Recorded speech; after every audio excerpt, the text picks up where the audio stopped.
Welcome to the Big Lawrence Show.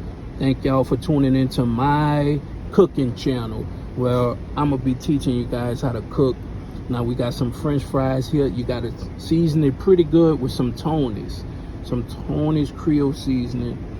You dig? I got a thin ribeye. I got that seasoned good with the Tony's, and I got some broccoli. You dig? And so we gonna put the fries in there first. We're gonna put the fries in the middle, and then we're gonna put the steak at the top.